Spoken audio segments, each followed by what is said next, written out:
बॉलीवुड में बहुत सी अदाकाराएं अपनी खूबसूरती के लिए फेमस रही हैं और उन्हीं में शामिल थी एक और खूबसूरत हसीना जिसका नाम था मीना कुमारी।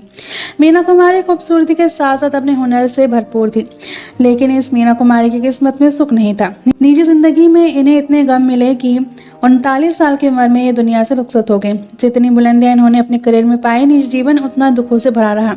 31 मार्च की 1972 की वो काली रात जो मीना के मौत के आगोश में हमेशा के लिए सुला गई। लेकिन उसके पहले मीना के आखिरी 8 दिन कैसे गुजरे वो बहुत कम लोग जानते हैं। आज के इस वीडियो में हम मीना कुमारी के आखिरी 8 दिन के बारे में बताएंगे। तो चलिए वीडियो शुरू करते हैं और जानते हैं, और वीडियो को लाइक करना भी ना भूलें।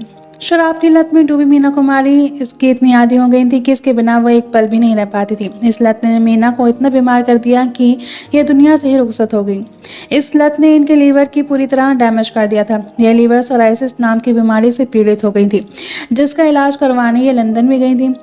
25 मार्च यानी उससे अगला दिन मीना कुमारी की हालत खराब हो रही थी। उन्होंने अपनी बड़ी बहन से कहा कि उनका कोई काम अब अधूरा नहीं है, अब वो मरने के लिए तैयार है। मीना को सांस लेने में तकलीफ हो रही थी। ऑक्सीजन का सिलेंडर इनके कमरे में होता था। 26 मार्च मीना का इलाज कर रहे डॉक्टर शाह को बुलाया गया, जो उनका पहले से इलाज कर रहे थे। लेकिन डॉक्टर शाह ने कहा कि उन्हें दूसरे डॉक्टर से बात करनी होगी। बहन और कमाल ने कहा कि कुछ भी करें लेकिन मीना को सही कर दें। 27 मार्च को डॉक्टर शाह अपने साथ दूसरे डॉक्टर को लेकर आए। उन्होंने कहा कि मीना को अस्पताल में भर्ती करना होगा, लेकिन मीना कई बार अस्पताल में रह चुकी थी। वो दोबारा वैसे माहौल में नहीं जाना चाहती थी, पर बहन के बार बार कहने पर मीना मान गई। 28 मार्च को मीना को हॉस्पिटल में भर्ती करवाया गया। मीना का अपनी बड़ी बहन से कहना था कि मेरे मरने के बाद पहले मुझे यहाँ लाना और फिर बाबूजी और माँ के पास ही दफना देना। खुर्शीद की बेटी अपनी मौसी के गले लगी तो मीना ने कहा, खुदा हाफिज मीना। जाने लगी तो पीछे मुड़कर अलविदा नजर से सब कुछ देख गई। 29 मार्च मीना की बहन उनके लिए खाना लेकर आई। मीना ने कहा वो जल्द घर आ जाएंगी और ताश खेलेंगी। ये बात सुनकर दोनों बहनों में हौसला आ गया, लेकिन उस रात मीना की तकलीफ काफी बढ़ गई। 30 मार्च को 10 डॉक्टरों ने मीटिंग की और परिवार को बुलाकर कहा कि अब मीना के बचने की उम्मीद नहीं है। अचानक ही रूम में चिल्लाने की आवाज आई और खुर्शीद भागकर पहुंची। मीना बाहें फैलाकर बैठी थी कि आपा मैं मरना नहीं चाहती। खुर्शीद ने मीना को बाहों में लिया। मीना का सिर एक तरफ लटक गया। डॉक्टर ने चेक किया और कहा कि वो कोमा में चली गई हैं।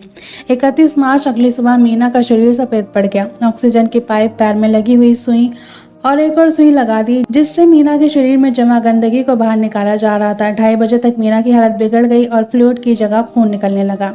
दोपहर बाद 3:24 पर मीना ने आंखें खोली और कमरे में खड़े लोगों से देखा और 3:25 पर मीना ने बहन के हाथों में दम तोड़ दिया। लोगों की चीखें सुनाई देने लगी। मीना जो मरना नहीं चाहती थी, लेकिन दुनिया को इस तरह अलविदा कह गई। कल दोस्तों, मीना कुमारी के आखिरी 8 दिन के बारे में जानकर आप क्या कहना चाहेंगे, कमेंट करके जरूर बताएं। साथ ही से तमाम खबरें जानने के लिए चैनल को सब्सक्राइब करना ना भूलें।